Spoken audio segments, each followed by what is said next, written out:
بسم الله الرحمن الرحيم. الحمد لله والصلاة والسلام على رسول الله وبعد سود حوية. دالا سبحانه وتعالى جب دل استدشتلو دع الزيولو جين يش حدوشتر عبد الرزاق عبد المحسن البدر سيازدر. الأمر الأول سيلح وجه الله دعا جواب دل أقري حلغة اللرد بيشتلم هدو حضور القلب واجتماعه على المطلوب. ديشتولش حدو عنا ويلت ايغن خلاردو ويلنس ديشتو تشحي ويلت ايغن دع ديش خلاردو. فالأمر الأول أن يدعو المسلم بقلب حاضر وقري حلغة دعا شي جوب للوشور بوصل سقا لرد ديشتول هما شي دوق ويلت ايرزين خلاردو. وحضور القلب دوق ويلت ايرزين خلاردو كدو دع ديش خينا هو إقباله على الله سبحانه وتعالى. وز دع ديش والستيغا دوك ويلا سيلح ويش الله هن تيرزن غليز بوك دويس. فلا يكون دعاءه مجرد حركات اللسان وقلبه غافل. دع ديش والستيغوي ويلا تحنا غور يلوش ويلا آخي لا يلوش مت متر بيوش البيش بس دع ديش والستيغ مجردوي مت دع ديش متر بيوش بسن دوك ويلا تحن قيش متاع آخي اليوتشتو يشتغل يشوات بل يحرك لسانه بالدعاء مع حضور القلب. موتا شي دع ديشخل بيشبو دوك اويلا ايزن خلي يشو مجري. ولهذا قال النبي صلى الله عليه وسلم تندل الالعون فيامر ادعوا الله وانتم موقنون بالاجابه. دع ديلش الله شي دعا نجوك دعا تيش نادلش دوك تيش نادلش. واعلموا أن الله لا يستجيب دعاء من قلب غافل لاهٍ. إشتا شن خالش بقلا الله جوكلش سهلر ويلعايان ديشتلش دعان بالا بوش ديشتلش دعان شي دق تاني ويلا يش ديش دوش تل دعدي تن يعني يبور كدو تن دوغا تحن همان ويل يشتو اتن موتا دع ديش ليشبو. ومن علامات حضور القلب في الدعاء دعاء ديشخيناها ستيغ ويليو إذا دالد يرزين سخلر بلغلون شي إشو يعون ألشي كثرة الانشغال. شي ويل دحيزن يولهم ستيغ ليلوش خلردو مثلا دعاء ديشويز بس دعاء ديش ولوش شي ويل دحيزن يولهم شتو ليلوش. والحركة وقت الدعاء دعاء ديشخيناح دوخ متغوير شويس دوخ ميجينش متخيي شويس تن ويلا دالدا يرزين سخلر بيلغويس. فتجد لسانه يتحرك بالدعاء تن ديلي حاج تن موتا دعد يشخله ويده تعبث بالأرض. فتن كيغا لا تدعو تن متيعوش ووغ متيعوش حيشخل أو بالثوب يشين ليس عدوخا نستحال وتير إلوز وشخل تن كيغ أو غير ذلك يا قيج آور. أو تجده يلتفت ببصره يمينا وشمالا وقت دعائه. إشتا ستيغو أويلا دعدش خينا دالت يزين تسخل البلغون يخدعون شا دعدش خينا دعسا يشغل يعني دوخ دعس يشغل دو يأتو أورحش يؤرو أورحش. وهذا كله لأن القلب لم يجتمع وقت الدعاء لله سبحانه وتعالى. إذا قردين دولون جدريجي أس أدمي قردولري بحنا دعدش خينا تشينا دوغ ويلو إذا الله هذا يرزين تخلر دون. لذلك لما رأى عمر بن عبد العزيز رجلا يدعو الله وبيده حسن يلعب بها فقال له تسندلي الله هي تنبويل سنة عمر عبد العزيز وي سنة تستجين شخينح دعا ديش خلا إذا أما كرع لوزش طولك شخلات دعا ديش خلا إيش يكدعلات كرع شطولك خلاتون لوزش. ألا لقيت الحساة وأخلصت إلى الله الدعاء. عمر عبد العزيز ألقصد يطول شو عاقسن حيقول أصدعنا تين دالده هون سيرزوح حيقول دالده هون سيرزوح. وقد استجد في زماننا هذا حساة من لون آخر في أيدي الناس في غالب أوقاتهم. أما هو ويزامن شوحا يقدر لا تنقيش كيبر طولك شدو نيخ كرع دوش دخيل شوالح لأن كرع دولش تنقيش كي بردولش هو زمان شايخ دول. شغلت القلوب أكثر من الأيدي بركام كبير من اللهو واللعب. يعني هو زمان شو عنيه كرع دول شوي سارة حالا شيء كرع دول شوي واشل بنام أتسير شول شوغا دوك ويلا دالدي دحيز وشيو دوك ويل دالدي دعيقشيو دعني ويلا دالدي يرجيتو شيات فلم تعد تحسن الدعاء والتضرع والسؤال. أسو كرع دول هو زمان شو يقدر دول شوي سارة استجا خز دع دات سويت خز ديلي دي خات سويت يدال حست ولا سويت. ولهؤلاء يجدر أن يقال ألا أغلقت الجوال وأخلصت لله السؤال. إيش ترجع مجدو هاي تلفون دع قولنا ديوخشتك الله يتنج دقرهم تديوخ عمر عبد العزيز ما هذا تلقش بوزوش وستقوي تشيك هاي تلفون دع قولي ونداج يحكيسنا أخرج يحكي أخرج وهو مقصد هو يدعو ملوتيا يا زنك أنا دير ملوتيا يحكي وقت هو يحسب بطرس وهو الآخر. فأول الأمور لمن أراد أن يستجيب الله سبحانه وتعالى دعاه تندلي الله شي دعنا جواب دلوش والاستقوى دحر دديش طلهما أن يقبل بقلبه على الله وقت الدعاء شا دعدش غنح شي دك ثاني الله أمير زن خلويزي وأن يجاهد نفسه على جمع قلبه وفكره على مطلوبه وحاجته شي سنا شي ديغنا دحلا قهيقا ديسو شي دوك شي ويلا وش ديوخش دول شمنا وشي حشتنا تيارزوش وأن لا يشغله بغير ما يدعو به ربه عز وجل شاشي ديلي دعدش ديوخش دول هم دي وصن ديرا قيش هم نشد عسى حيزو تسويزي فإن القلب يتشتت إذا أهمل دوك موضوعون ألشي أعيتس دوتي تيرغو يوش دوتي درجة بعد يدك وينش يرجع دعيول فلا بد من المجاهدة على جمعه تنديري أحيق ديشتو إدوغا إديرزوش وإحضاره وقت الدعاء دعاء ديش خيناحا إدوغ ويلو إز آق تياليتا أحيق ديشتو أحيق تي بين إسلور دوشتاتي. الأمر الثاني أخشوله دا دعاء دوش جوكتوش طلبحنا تحري أوقات الإجابة دا دعاء جوكتوش الخينشات إخيرش لغا لغوش لريش أسخيرش كا دعاء نشتردو. وقد عدد منها الإمام ابن القيم رحمه الله 6 مواضع. الله هي تنبوت ابن القيم سوى شي قمي لحا يلخن يقرينا أتخين شاندين لو دعا نشتات إيش جوكتوش دوال. الأول دعا جوكتوش دحل الثلث الأخير من الليل بيسن قولو داقدو بيس قادقي ويقش شدا بدل ديسن دو قولو داقدو إيدو. ويعتبر هذا الوقت من أحرى أوقات إجابة الدعاء. الله دعاء جوكلو شخين شا أقري دعاء جوكلو جرجل خان إيو أقر شو جوكلو جرجل خان إيو وأعظمها شأنا أقري سيلح يلخان إيو دعدا أقري يسخن إيو دعدا لما ثبت في الصحيحين عن النبي صلى الله عليه وسلم أنه قال هون الشيء إمام بخاري إمام مسلم صحيح شجين أتشعدي أن حدثته فيمر إلى ينزل ربنا سبحانه وتعالى كل ليلة إلى السماء الدنيا حين يبقى ثلث الليل الآخر فيقول سيلح وش ويدالا بيسن قولو دا ديشة الدنيا نستيقظ دي وحا وسيقول من يدعوني فأستجيب له شيك دعا يشمله شاتن دعا جوكلردو ومن يسألني فأعطيه شيك يخشمله تو يخد ولشا ومن يستغفرني فأغفر له شيك يشتر يخشمله تو يشتي يدشا أولي الله سبحانه وتعالى قيقم به.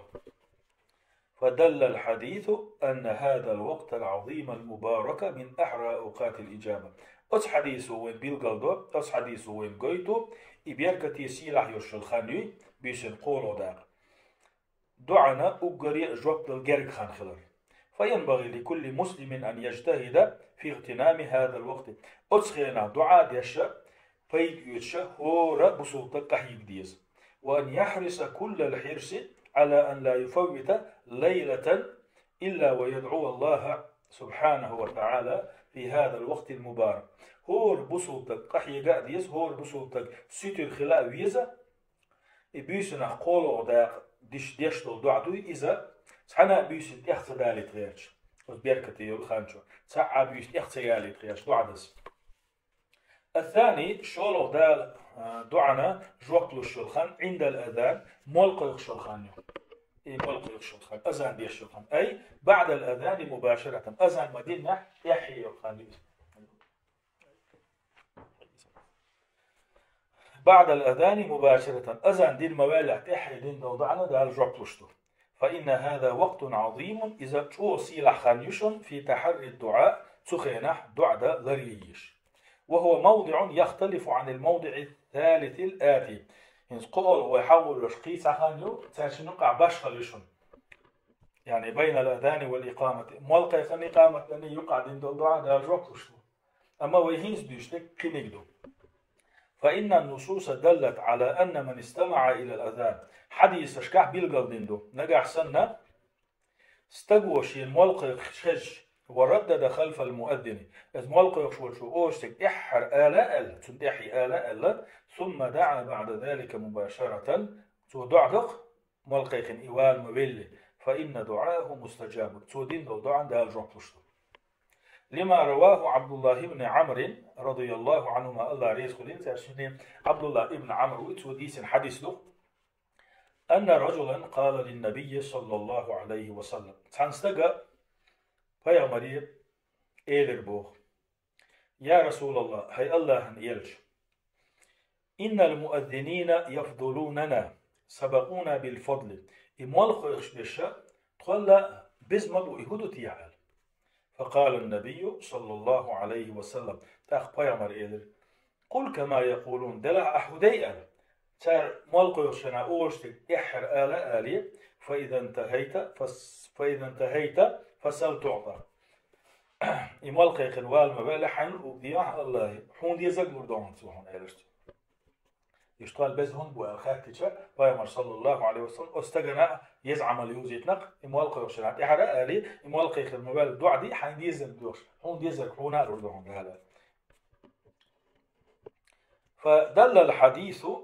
على ارتباط فضيلة هذا الدعاء بسماع الأذان وإجابة المؤذن. يعني هو حديث وين قيد شدو دعاء دار يزيو الخانيات إذا مالقى يشخينا حق تنق لا دو غشة استقل يسؤال لك بحر أورش تأخذ دعاء دي شخوش تسوني يزخن دعاء جواب الشلخان فينبغي للمسلم إذا سمع الأذان تنديلي بصوب تقوي سوى شين أذان يشخيش كده ديزا وردد ألفاده مع المؤذن مالقى يشخص تقوي تنتحية تؤورشتك آل ديزتو وأتبعه بما جاءت به السنة من الصلاة والسلام على النبي صلى الله عليه وسلم دعد الموالح تحية وسنة حدي المخلر فيمن صلوة الله ديزتو وسؤال الله الوسيلة والفضيلة له الله وبيامنا عليه الصلاة والسلام وسيلة فضيلة ديخا ديز شاء مالقيش ديشتو دعدي دين موالنح ينبغي له أن لا يقف أستح ست سويزه مالقيش ديشتو دعدي إداد ست سويز بل يتبع ذلك بالدعاء بما أحب صلدها شيلو اشترهم دي إدو يخش دعدا ديستو هنداج فإنه وقت عظيم حري بالإجابة هنداج إخانا شوهو بيركتي سيلا خانوزة دال دعان جوب للجريدوش الثالث دعان جوب لشلو قولو خان بين الأذان والإقامة مول القيقاني قامت تني يقع دين دولو دعدو وقد ورد في فضل الدعاء بين الأذان والإقامة مطلقا عدة نصوص مسيح حديث يحا بالقلدندو مول القيقاني قامت تني يقع ديشتول شو دعان دوزل منها قول النبي صلى الله عليه وسلم بس حديث اشتسع ويبيعمر قال هردش نشتو الدعاء لا يرد بين الأذان والإقامة يعني ملقى خاني إقامة لمن يقع دين دول دعدو إذ جواب صلوش ديش تحتشمال جواب صلوش يغطوش تحتشمال إتساعدو وقال النبي صلى الله عليه وسلم بيعمر خيش حديث الله إذا نودي بالصلاة فتحت أبواب السماء مال القيقشة ستيغلر نعش دعيول شو واستجيب الدعاء أصينا دعاء نشان جواب لوش تؤكد هو يزخان مال القيقني قامت تني يقع دعاء فينبغي للمؤمن أن يستكثر لنفسه في هذا الوقت من الدعاء. أتخان شوح مؤمن سقويت سوى شيء ناس مقوش دعاء نشتديز وطلب الخير من رب العالمين عالمي ديل وجه الله يرشينا ديك نشدي يخديسو أتخان شوح. الرابع يأزلو خانة دعاء نجوح تشولش خينا شخل أدبار الصلوات المكتوبة فرض لامش دين دول يلخانيو فرض لامش دين دول يلخانيو أي ويشتغل شيء فرض لامش دين دول بوجوده قبل السلام السلام دليحة يعني فرض لامش دين والله السلام دل ديشوا السلام دلي ديشتو دعنا شتوي إيش دا جوك لشتو فإن هذا الوقت فاضل السلام دلي يرشل خانجو ويزخانيو وحري بأن يجاب دعاء الداعي فيه أتخان شوح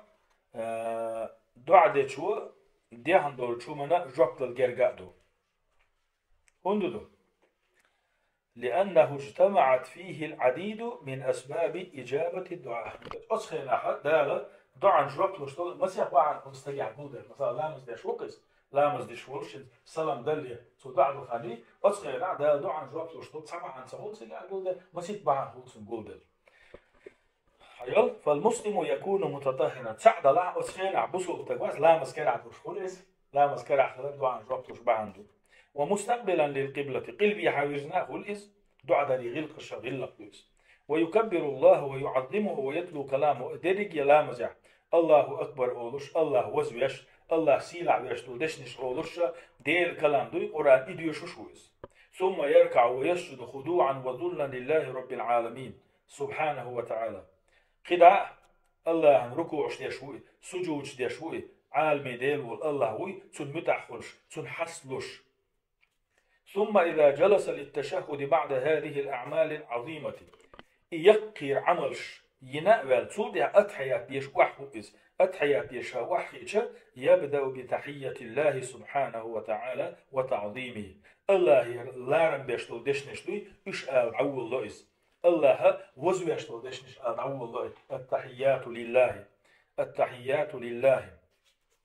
والصلوات والطيبات.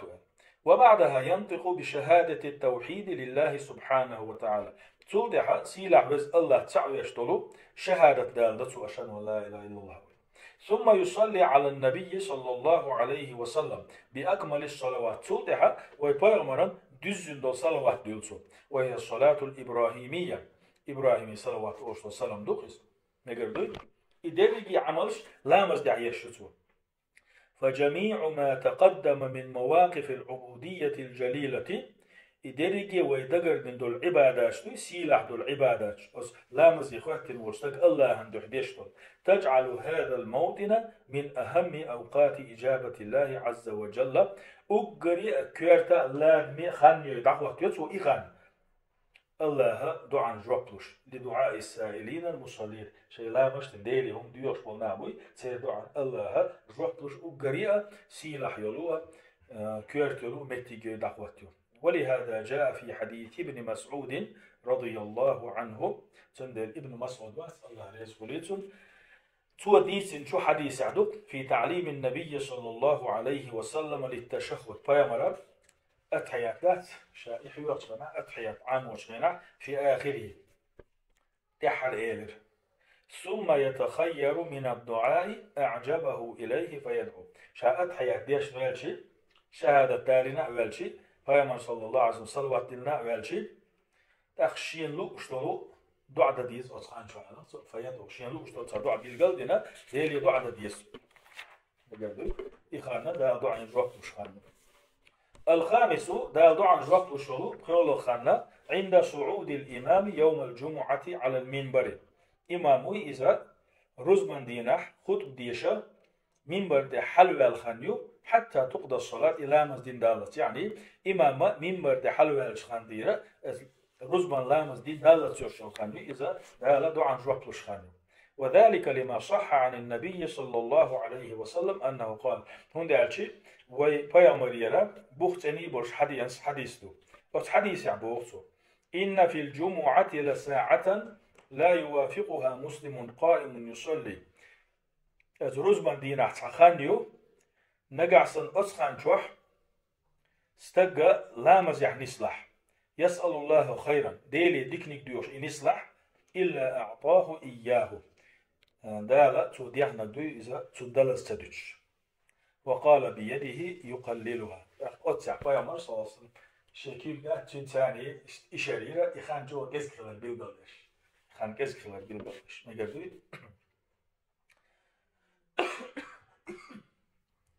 وقد ذهب جماعة من العلماء إلى أن هذه الساعة من صعود الإمام على المنبر إلى أن ينتهي من صلاة الجمعة تقول عالم ناخر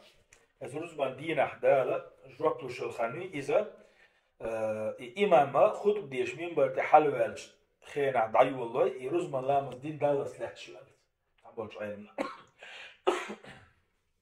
سارة إحانت توجن ألدو وذلك لما أخرجه الإمام مسلم في صحيحه إمام مسلم ويتسو شي صحيح يولجيني تعدالين دول حديث لي أستتوجن ألدو تسار عن أبي موسى الأشعري رضي الله عنه الله ريسوليتون أبو موسى الأشعري ويتسوبه هي ما بين أن يجلس الإمام إلى أن تقضى الصلاة حديث بسوديس دعان جواب الشلخانة إمامه إذا خطب ديشا از منبر دي حلوة الشخان ديرا إلا مزدين دالت سوجوقع يجيشون ألتو وهذا الحديث روي عن أبي موسى مرفوعا إلى النبي صلى الله عليه وسلم وروي موقوفا عليه من كلامه ير حديثا شن آور ديسندو أبو موسى إيلر إشيقر الديسنادو خان بيلغاليش أبو موسى بيغمر إيلر الديسن إش ديسنادو شن آور ولهذا رجح عدد من العلماء بأن ساعة الإجابة تكون في هذا الوقت تنديلي تاتبولج عيل الناغة يدعان جوبلو الشيخانة هو حديث يسنجو الساتن بنا فينبغي للمسلم أن يحرص على التأمين عند دعاء الخطيب تنديلي بسلطة إذا شينيز ما قرتشو يخد ديشو استقى دعا دخانيات أتخيرنا تحر آمن آلا حجبيز بورت تحر آمن آلا حجبيز وأن يعتني كذلك بالدعاء في صلاة الجمعة كثيرا إشتا يرزب الله مشادتش هنا أرزب الله مشتوح ألسمو دعا نشتا حجار بيس اسمه سجود يشتي مقردوي لأنه تقدم أن فضيلة هذه الساعة تمتد إلى أن تقضى الصلاة هنا شيء تعود بيلد المدن يدعو عن جوحة الشيخان ياسر إذا إمام منبر تخد ديش حلوة الشتيدة مش قاعد ستشارز لامز دين دالة الشيخان يرقي لا سيما حال السجود قستنا دعاء دواتني سجودي وغنول شيئا رزم اللامز دي سجودي وغنول شيئا فقد صح عن النبي صلى الله عليه وسلم أنه قال هندا الشيء بوختنج حديث دو بيومر إيلي أقرب ما يكون العبد من ربه وهو ساجد لي الله أقري أولا خلشل خانا السجودي وغنول خانشون فأكثر الدعاء تنديلي شاش سجودي داش دعانش ألسم ديلش دق ديلش وكذلك يجتهد في الدعاء بعد التشهد وقبل أن يسلم الإمام إشتا قهيق ديزا أتحيات ديش شلطها إمام صلم دلي على أتيقع دعاء يرتش رز ديشو على إمامه ويدي أخي تندوتنا إمام صلم دلي وأتحيات ديش دويلشا تيجاها دعاء ديش قهيق ديز ستر خل ديز أصلح فإنه من مواطن إجابة الدعاء كما تقدم هنداج إخانا دا دعاء جوحت وشخانيس كل حلا ويبيلغ المدر السادس يرى إحلين نجيو وجيني ده دا دعاء جوحت وشلو يلخل خان آخر ساعة بعد العصر مالبوز لا مزال إحل يرخان أي الساعة الأخيرة بعد العصر إلى أن تغرب الشمس من يوم الجمعة يعني رزبان دينها مالخ دعبوزي حلو الشلخانيات إخانيوك فقد صح عن النبي صلى الله عليه وسلم أنه قال بيوم الإيرن البختج حديث عدي عنده يوم الجمعة 12 ساعة رزبان ده شيت سحتشن لا يوجد مسلم يسأل الله عز وجل شيئا إلا آتاه الله عز وجل ملخا بسلطك أتخينشكا الله يتعديوش دعديش نسلح الله بيلقل توديخنك تنلردشن فالتمسوها آخر ساعة بعد العصر تنديلي شاش ديوخش دو هم ديوخش ديش دو دعا ما بوزلامز دين شو ديح إما دعبوز دي يولخاني ديح حليقا أسخان شو عن يستليت لش دعانا جبتلوش تشتاسبو أسخين عسير أحلوش الله لذلك ذكر العلامة ابن القيم رحمه الله في كتابه زاد المعاد سندل الغروال والعلم استقوات ابن القيم الله قهية تنبويتسنخ سؤالق شيء زاد المعاد سيول جيني شو لا أدمي جيني شلوشتو ذكر جيني شلوشتوش أن أرجح وأرجى الأقوال في تحديد الساعة الفاضلة يوم الجمعة التي لا يرد فيها الدعاء رزبا دينه جواب صلوش دعاء دوش داتس ألا حغينيول خانيوي يسخن إبلغل يقش علمنا ألغلش قميلة أقرشونك القولان السابقان ويا نقول حلقة بحن دوش خنا حغينيول علمنا شدوشتهم الأول دحلينك عند صعود الإمام على المنبر إمام خديش منبر دي حلو ورش الخانيو إلى أن تفرغ الصلاة لا مزدوي إذا دين دالت والثاني شولو خنا آخر ساعة بعد العصر ما بظلام الدين شو دي تشق دالي دي حلير صحته إلى أن تغرب الشمس من يوم الجمعة بيس كان دينا ما تشبول زرش الخانيو قري دي حدو صحته دي حلو الخانيو فعلى العبد الناصح لنفسه تندري دقت إن شين ديكلو شولو ليوي سوى أن لا يفوت هذين الوقتين الفاضلين يجشخان يخيال تسيز يجشخان يقري على تسيز دعت ديش بل يجتهد فيهما بالدعاء والطلب وشين غانشوح شين ديكلوش دقال يشو بصوب تقوي إذا قهيق ديشو دعنش ديش شينا ديزك ديوخش ويخصهما بمزيد عناية أستنا أتشين خين ترغو يشغل ويشن أستني شخان غير يشغل ويشن هندا ليدرك الخير الذي يطلبه ويؤمله من رب العالمين نقلي البرحمة شادو يخشتلهما عالمي دير وجه الله شين لردلوء إشتا عالمي دير وجه الله شا ستو يشتلهما شين خليتون دلو بحن لي البرحمة والحمد لله رب العالمين وأفضل الصلاة وأتم التسليم على سيدنا محمد وعلى آله وصحبه أجمعين.